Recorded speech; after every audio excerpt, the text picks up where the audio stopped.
শিখবো কিভাবে একটা জিমেইল অ্যাকাউন্ট খুলতে পারবো কোনো রকম ফোন ভেরিফিকেশন ছাড়া।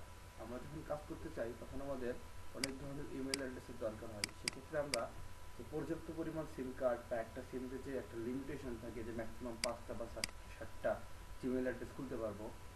সো এই পদ্ধতিটা জানার পর আমাদের মনে হয় অনেক সুবিধা হবে। দেখি, প্রথমে আমরা ক্রিয়েট অ্যান অ্যাকাউন্টে ক্লিক করলাম জিমেইল অ্যাকাউন্ট খোলার জন্য। Name, first name, last name, user name.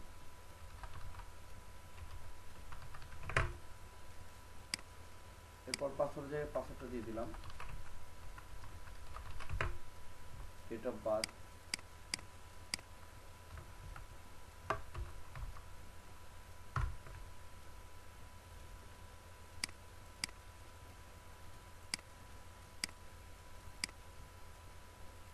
Country এখানে বাংলাদেশ থাকতে পারে। ঠিক এখানে যে ফোন নাম্বার যেখানে বলতে সেখানে আমরা সবসময় ইউনাইটেড স্টেটটা দিয়ে দিব, আর এখানে সবসময় ইউনাইটেড স্টেটটা আমরা দিয়ে দিব।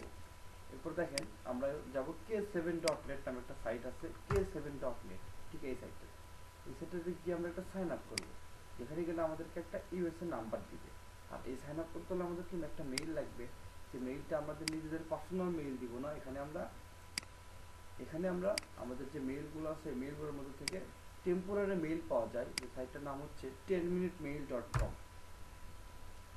দেখেন, এই সাইটটাতে গেলে আমরা ইজিলি একটা মেইল পাবো, আর যেটার মেয়াদ থাকবে 10 মিনিট। মেইলটা আমরা কপি করলাম, এরপর আবার এই মেইলটা পুনরায় দিয়ে দিলাম। এরপর দেখেন একটা সিকিউরিটি কোড চাচ্ছে, যে এটা বলতেছে 4টা ডিজিট 1 2 3 4, এটা আমরা দিতে পারবো 1 2 3 4। এরপর দেখেন ক্যাপচার কোডটা আছে REMAC। যদি সবগুলো ঠিক থাকে এরপর আমরা সাবমিটে ক্লিক করব। সাবমিটে ক্লিক করার পর আমাদেরকে একটা অ্যাকাউন্ট দিছে, যেটা হচ্ছে ইউর অ্যাকাউন্টে একটা ফোন নাম্বার দেখেন 2062020924। এইটা আমরা আমাদের এই যে নাম্বারটা দেওয়ার জায়গা আছে ফোন নাম্বারের জায়গায় এখানে আমরা পেস্ট করে দিয়ে দিব।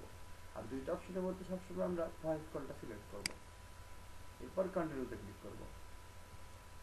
দেখেন কি আসছে, ইন্টার ভেরিফিকেশন কোড। তার মানে আমাদের কি এই এই যে নাম্বারটা দিলাম আমরা, সেই নাম্বারে একটা কোড পাঠানো হয়েছে। সেই কোডটা আমরা অ্যাক্সেস করবো কিভাবে সেটা একটু খেয়াল করেন। K7.net যে আমরা গেছিলাম, এখানে যে ফোন নাম্বারটা দিছে এটা আমরা মাই K7 এ যাব।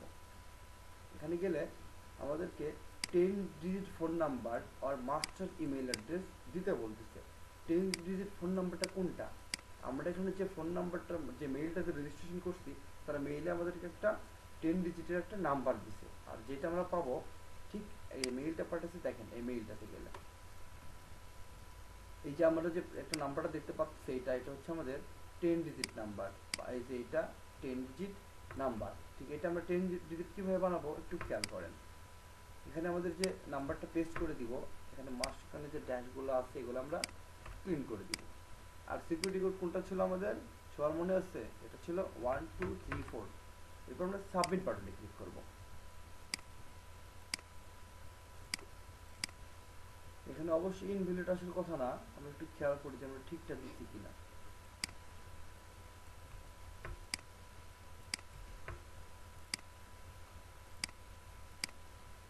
সিকিউরিটি কোডটা কি দিয়েছিলাম আমরা?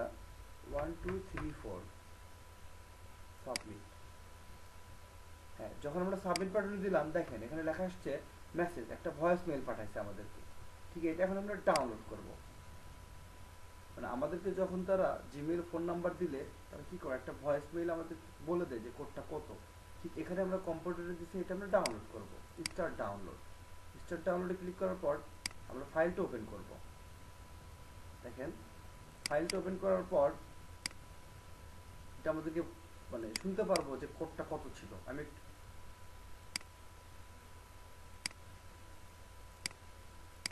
2375001। দেখেন আমরা আমাদেরকে যে কোডটা পাঠাইছিল K7 থেকে, ঠিক এটা আমরা ডাউনলোড করার পর এখানে দিয়ে দিলাম। এরপর দেখেন এখানে আমাদের জিমেইল অ্যাকাউন্টটা ক্রিয়েট হয়ে গেল।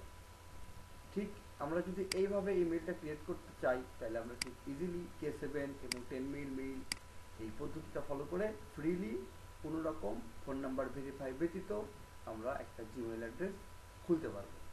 সবাই সবাইকে ধন্যবাদ।